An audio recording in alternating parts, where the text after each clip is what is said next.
I am an embalmer, and I've encountered a wide range of experiences. From tragic accidents to rare illnesses and intense situations, I've gradually learned to keep my cool, as someone needs to face what most people shy away from. However, in 2021, I had an experience that reshaped my perspective on this job and reaffirmed that some things defy explanation. I recall that day with vivid clarity. It was a humid, overcast morning, typical of the coastal region where I worked. At that time, I was employed at Evergreen Mortuary, an unassuming establishment featuring a modest chapel, 2 viewing rooms, and a preparation area on the outskirts of a mid-sized town. The air was usually filled with the fragrance of roses and disinfectant, and the quiet was only interrupted by the distant ticking of the clock at the reception desk. I appreciated the serene environment and the respectful visitors who often came through.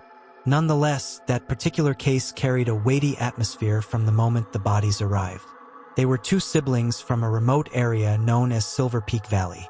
The paperwork accompanying the bodies was quite unusual. In contrast to any other case I had seen, the official report specifically mentioned severe post-mortem mutilations, even though it listed the cause of death as unknown.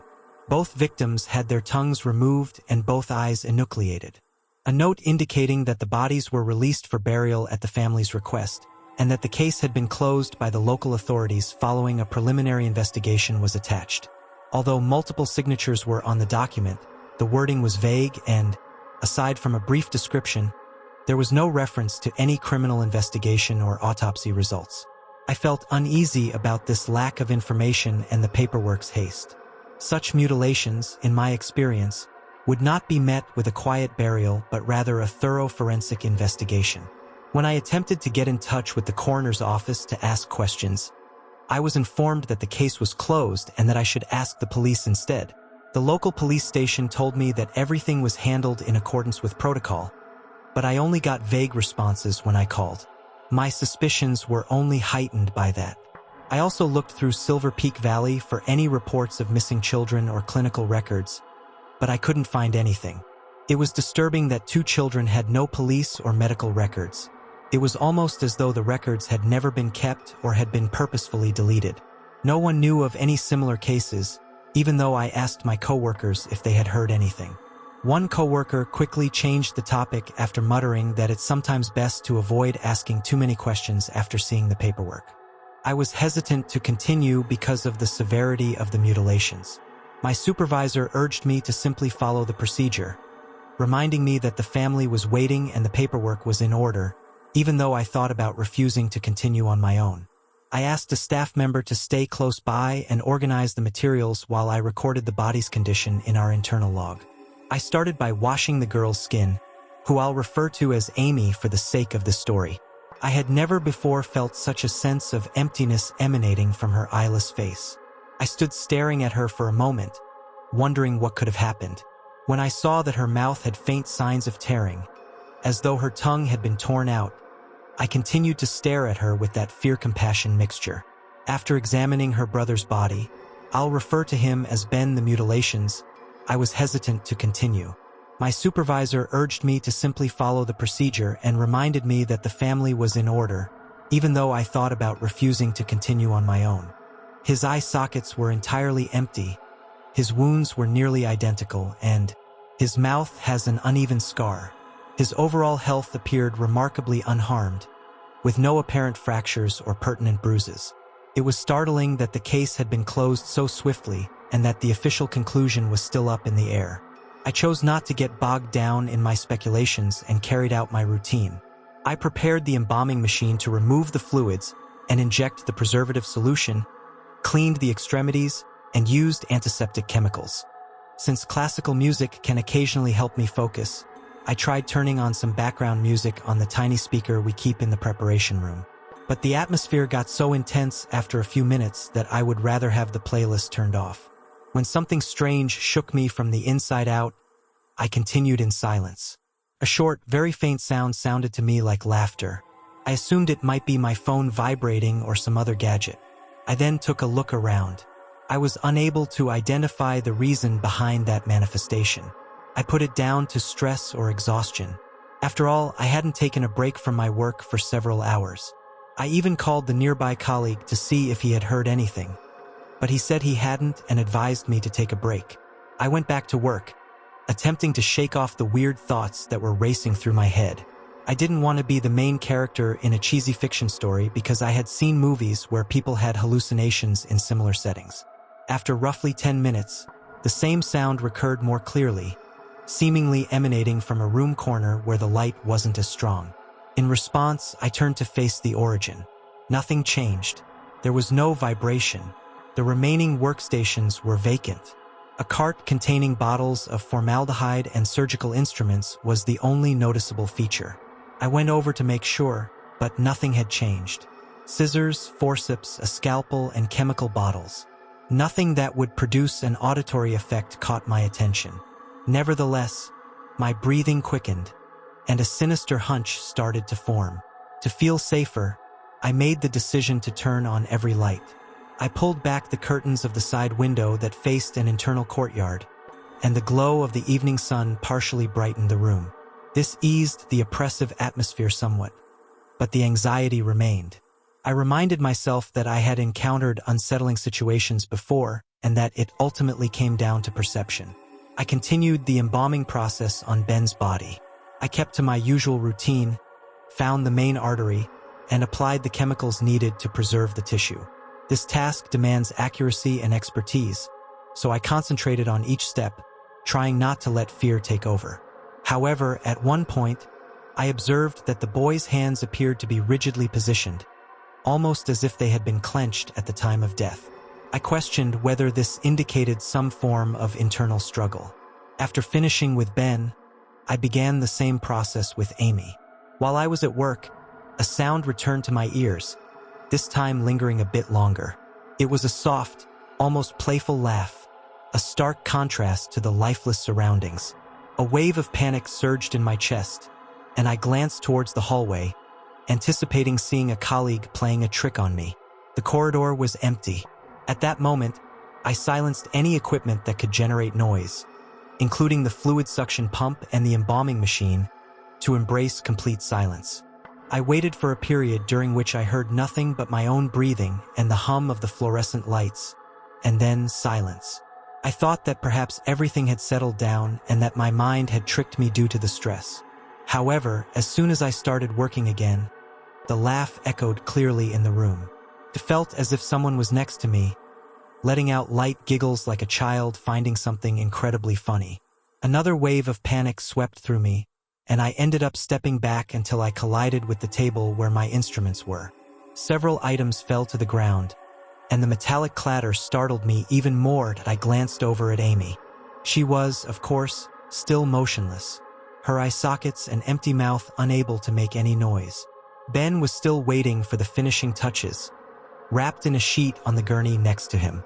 Their pale faces showed no signs of movement, and the cardiac monitor, which is only used in extreme circumstances to rule out any residual heartbeat, showed no activity.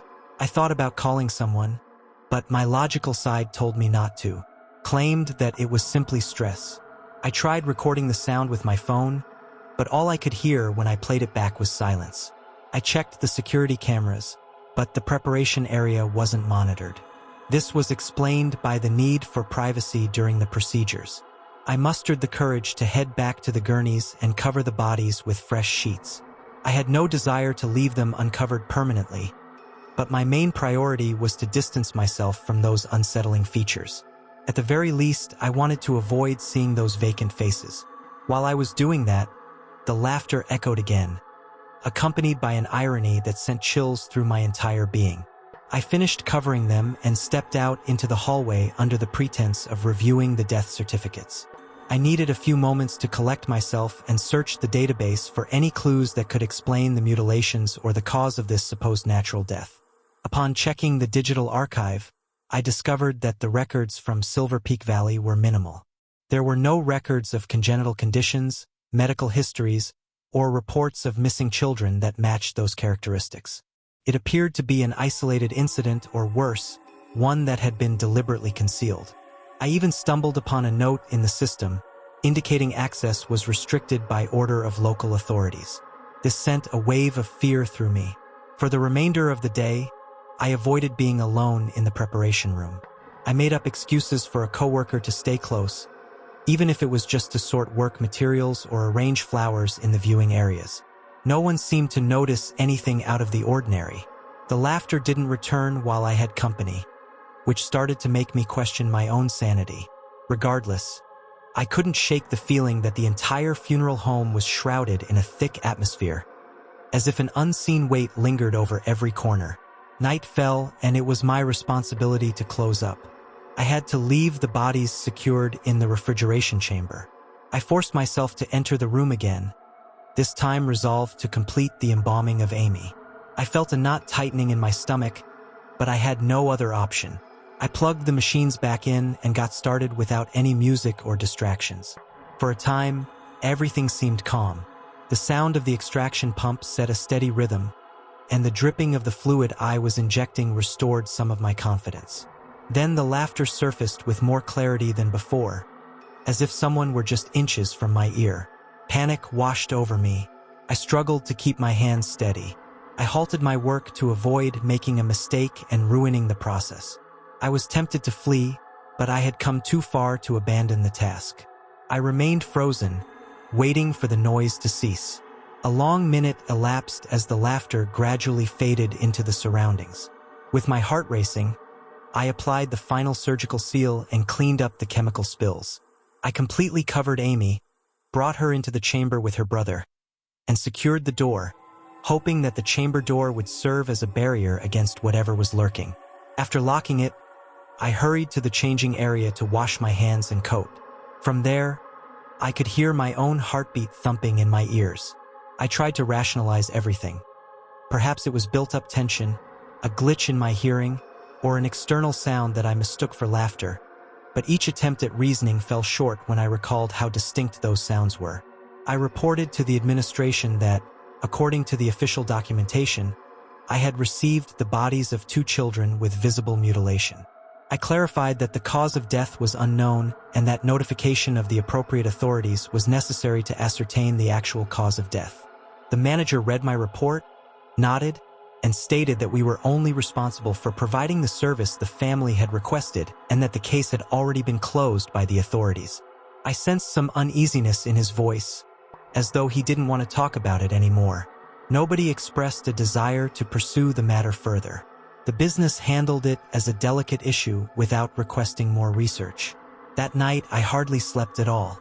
I spent the hours scouring the internet for any mention of the Silver Peak Valley area and any potential cult rituals or incidents that may have taken place there. I stumbled upon scattered accounts, whispers of secret practices, and unresolved disappearances. Nothing that perfectly matched, but enough to send chills down my spine. The following day, some distant relatives arrived to complete the paperwork for retrieving the bodies. They were 2 men and a woman with a stern demeanor who didn't participate in much conversation. They appeared eager to take the children away and hold a private funeral. While I had seen families react in an array of ways, their coldness and urgency stood out as strange. They avoided making eye contact with me and politely refused to view the bodies, claiming they wanted to remember the children as they were in life. Observing them, I realized that none displayed any signs of sorrow or shock.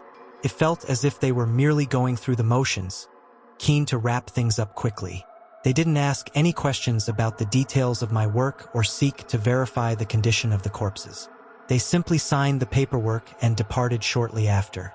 They left just as they had entered, without probing into the true cause of death and without showing any affection for the little ones. I was left bewildered. I tried to caution them that the matter of mutilations needed an official explanation, but they completely dismissed me. In that moment, I grasped that I would never uncover the truth behind what happened to those children. Since then, I've been unable to stop reflecting on that laugh I heard. Hi everyone. I want to share something anonymously that took place a few years ago when I worked as an embalmer at a funeral home serving low-income families in the United States. This establishment had very few staff members. It was a small funeral home, but there was always a heavy workload since we conducted funerals nearly every day. Because of this, my workload was quite heavy. There were times when I didn't have enough time to embalm all the bodies that accumulated, and I had to stay late into the night, alone with the janitor who was there to clean the funeral home so it would be ready for the next day's services. I would wrap up my work and prepare the bodies for viewing the following day. Everything was relatively normal. It was a routine for me until Bob, the janitor who had been there since my first day, who also happened to be Mexican, fell ill and decided to retire after fulfilling the required years of service. Following that, a new janitor arrived. He wasn't as old, but he was still in his 50s. He was American and hardly spoke to anyone. He had a peculiar appearance, but that wasn't my concern. After all, my focus was solely on my job, and I hardly interacted with anyone else in the workplace. Plus, I never had the time for socializing. I recall one day arriving at the funeral home to find the owner very distressed. He summoned me to his office and, once there, informed me that the family of a deceased individual I had prepared that morning was extremely upset because when they took off his shoes to dress him in his favorite sneakers, the father discovered that 3 toes were missing from his foot. How could this be possible if the young man had passed away due to an illness? His body had been intact when it was brought to the funeral home. And indeed, the young man's body was whole. No part was missing, leaving me just as bewildered as the owner and the family. I was unsure how to prove that I had left him whole or what might have occurred to him that in addition. The toes were not cleanly cut when I re-examined the body. Instead, they appeared to have been ripped off. Naturally, the family of the young man sued the funeral home because it was so horrifying and hideous. However, since there were only security cameras in the hallways and not in the room where the bodies were interred, they were unable to provide any proof. The owner made the decision to place a covert camera in the same room following this incident. However, he kept it a secret from all the employees because he wanted to catch the offender if they did it again. I carried on with my work as usual. After about 2 weeks, I still recall that evening when I stayed up late to embalm and prepare an elderly woman's body.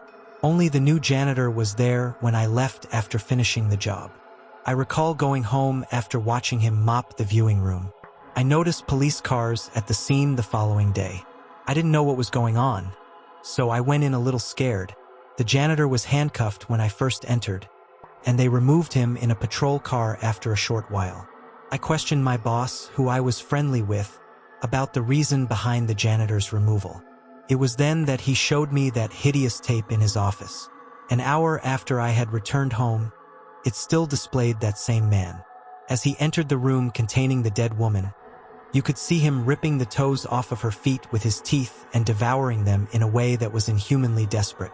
The police forbade the funeral home owner from showing the scene to anybody else or making it public because it was so upsetting. The owner had a copy, I suppose, to guard against lawsuits or something, but they took the tape. The most unsettling aspect, however, was learning later that this man had previously worked at various funeral homes in other states, doing the same thing with other bodies that no one came to claim until he was apprehended and imprisoned for a number of years. However, he changed his identity after leaving, so the owner didn't discover any issues with his background before employing him. To be honest, I'm much more afraid that these things happen because there are a lot of sick people out there who do these kinds of things. Perhaps you were hoping for a paranormal story. Some memories still have a strong pulse, so there are nights when it would be better to avoid opening the door to the past. But I feel compelled to share this tale, if only to relieve the stress I've been under ever since that incident. Everyone portrays death as the final breath, a stillness that marks the end of life. However, my experience as an embalmer fundamentally altered that comforting notion. Now, I struggle to sleep without recalling an incident that pushed the boundaries of what I thought was possible. A few months back, during a stormy, tense night, I received an unexpected call from the facility where I work, Willow Creek Funeral Home. They informed me that an unidentified body had just arrived. It seemed that a young woman had died under mysterious circumstances, and no one had come forward to claim her. As I drove through the howling wind that seemed to make the trees creak, I felt a mix of curiosity and anxiety about what lay ahead at work. My instincts warned me that something unsettling awaited me, though I had no proof to support that feeling. Upon entering the funeral home, the atmosphere was peculiar. It felt as though the flickering lights were in sync with my heartbeat. The lobby was oppressively silent, the only sound being the faint buzz of the fluorescent lights lighting up the hallway. I made my way to the refrigeration chamber where bodies await identification or preparation. Everything was meticulously clean and orderly, with no signs of anything out of the ordinary. However, when I opened the door to the appropriate chamber, I was met with the sight of a young woman. She had a delicate face, closed eyes, and a pallor that contrasted sharply with her dark hair. The tag indicated that no one had provided any information about her. Initially, I felt sympathy and a strong desire to give her a dignified farewell, even in the absence of family or friends. My work as an embalmer had always followed a systematic routine. The first step is to assess the condition of the body before proceeding with cleaning and the injection of preservative fluids. That night felt much the same, until I noticed a disconcerting detail. As I examined the area around her eyes, I had the strange impression that her eyelid moved. It was barely perceptible, but it sent a nervous shiver through my body. I paused for a moment and found myself making eye contact with a face that was supposed to be lifeless. I tried to remain composed, attributing this to a posthumous muscular reaction, a simple spasm that can occur when a body still has some biochemical activity. I continued the process methodically, cleaning the skin with disinfectant, checking for signs of violence, and extracting the necessary fluids. Everything proceeded without any alarming incidents, except for that fleeting doubt. However, as I moved to the final phase of embalming, when I started injecting the preservative fluid, I noticed a slight movement in the deceased's left eyelid. It was so minimal that I questioned my own sanity. A powerful heartbeat surged in my chest, forcing me to pause my actions and prevent a potential mistake. "It's just my imagination," I kept telling myself. I was exhausted. I'd worked too many hours this week. The storm outside must be playing tricks on my mind. No further incidents occurred that night. I completed the preparation, arranged her on the gurney in the designated area where the deceased are left to rest, and exited the room, convinced that my mind had simply played a trick on me. However, the true nightmare started the following day. When I returned to the funeral home in the morning to give the deceased a final touch, I discovered the door to the room was ajar. This was already odd, as I am typically very meticulous and would never leave it unsecured. I entered cautiously and quickly surveyed the room. Then, the most unsettling occurrence took place. The woman was lying in her spot, but her eyes were wide open, as if she were gazing at the ceiling with a calm yet indescribable expression. Terror and confusion overwhelmed me completely. I wanted to convince myself that someone else had entered to conduct some kind of examination, but the funeral home's records showed no visits from a coroner or cleaning staff. I remained frozen, unable to comprehend the scene.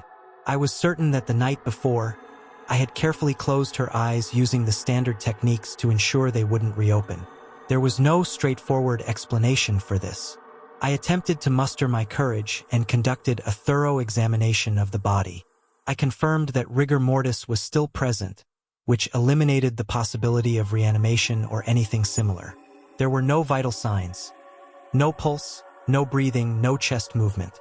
Still, her fixed and piercing gaze sent a shiver through me. The next logical step was to contact my superiors. I recounted what had occurred, although it sounded so ridiculous that I worried they might not believe me. They instructed me to leave the scene untouched and made arrangements for a medical examiner to arrive within a few hours.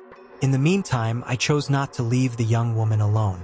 This decision was driven more by my anxiety than by duty. I began examining every detail of the small room. There was a slight disorder on the table where the embalming instruments were located, and some wet towels hung over the edge of a bucket. The atmosphere was so heavy that I struggled to breathe normally. The ceiling lights flickered occasionally, creating the illusion that each flash of light concealed something darker behind it. I decided to delve a little into the identity of the deceased by inspecting the few belongings left in the evidence bag. I found a keychain with an engraved name, Miranda, a wallet containing a monthly transit pass, and a blurry photograph of an urban landscape that I couldn't recognize. Without documents validating her identity and no relatives coming forward, her story remained an enigma. The hours stretched on indefinitely as I awaited the medical examiner. To occupy myself, I forced myself to sort through some recent death reports. However, time and again, my eyes would drift back to the young woman's open eyes. There was something unsettling about her expression. It wasn't simply that her eyes were open, but there was a feeling as if they contained a residue of consciousness. They were fixed on an indistinct point on the ceiling. Yet, it felt as if at any moment they could turn to face me. When the medical examiner finally arrived, a man named Jared, he was taken aback by my story but maintained his professional demeanor. Although we didn't engage in a direct conversation, I simply listened to his movements and waited. It was enough for me to see his furrowed brow while he examined the body to understand that he was also unable to find a clear explanation. After a period of taking measurements and photographs, he collected tissue samples and departed with a gesture that suggested more inquiries than answers. The management of the funeral home instructed me to continue with the regular procedures until further notice. Since the family still had not arrived, I adjusted the temperature in the room to preserve the body properly and compiled a detailed report on the unusual situation. The document contained the specifics I had noted, such as the slight blink during the embalming process and the open eyes the following day. Despite everything, the official finding attributed it to a mix of rigor mortis and some form of residual muscular activity. The following nights became a significant emotional burden. Each time I entered the room where the young woman lay, I felt that if I glanced away for even a moment, she might shift her position or change her features without my noticing. Furthermore, the lack of information regarding her life, the reasons for her death, and the mystery of why no one had come to claim her enveloped me in a constant state of anxiety. As days went by, rumors began circulating within the funeral home. Some colleagues avoided passing by that room, while others focused solely on their duties and distanced themselves from my story. I felt isolated in my quest for answers. I started to believe that the deceased was trying to convey something to me that was beyond understanding. Something in her gaze seemed to plead with me not to abandon her. My embalming routine continued with the other bodies we received, but I couldn't ignore the presence of the young woman. Each time I returned to the room, she remained exactly as I had left her, with her eyelids open. It served as a distressing reminder that the line between life and death may be more delicate than we realize. Ultimately, after almost 2 weeks, we were informed that the body would be sent to a special laboratory for further evaluation. The medical examiner had discovered something unusual in the tests, yet he did not provide further details. On the day of the transfer, I accompanied the gurney to the back of the van. During that trip, I observed the young woman's expression. She kept the same stillness, the same lifeless look, but her eyes were still open. At that moment, I felt as though her gaze pierced through me and became imprinted in my memory forever. That night, I was unable to rest. Whenever I closed my eyes, I envisioned hers, deep, empty, yet with a suggestion of something that defied the logic of death. The memory of that slight blink I witnessed during the preparation of her body echoed in my mind. It was so fleeting and yet so real that it seemed impossible for it to be merely my imagination. The funeral home continued to operate normally, welcoming and bidding farewell to other souls. Meanwhile, I began to perceive my profession with a different sense of unease than before. I started to question whether each procedure might hold something deeper that eludes our comprehension, a sort of hazy line between being alive and being not. Thus, when someone passes away, we assume that there is no turning back. That young woman demonstrated to me that, on rare occasions, reality can disintegrate in our grasp. Weeks later, it became known that the official determination of her death was inconclusive. No one ever arrived to claim her remains. The final report I was able to review indicated that her body exhibited certain irregularities, though it did not elaborate extensively. Feeling a sense of powerlessness, I realized that her story will likely remain buried in a lost file, devoid of justice and remembrance. To this day, I have not encountered anything quite so peculiar again. Nevertheless, that experience dramatically shifted my outlook. I came to understand that my role as an embalmer transcends mere medical procedures. There are disturbing elements, such as the unsettling idea that bodies might retain a fragment of residual awareness. In theory, it may sound absurd, yet The events continue to remind me that reality can often be stranger than we can imagine. I harbor a lingering dread in silence. Each time I illuminate the preparation room, I hope I won't discover another body with its eyes wide open. Above all, I dread encountering again that slight and unsettling blink that led me to believe that the boundary between life and death might be thinner than I once thought. The memory of that young woman remains etched in my mind. There isn't a night when I don't ponder if, on some level, she was aware of everything occurring while I was embalming her. All that remains is the certainty that I will never uncover the truth. And within that uncertainty lies the true terror, the possibility that the end is not as absolute as we presume, and that the mysteries concealed by a silent body could defy the logic of our existence. It's a shadow that follows me, prompting me from time to glance around, searching for something that defies explanation. Still, the unforgettable memory of a young woman who, against all logic, chose to open her eyes after death had closed them lingers on.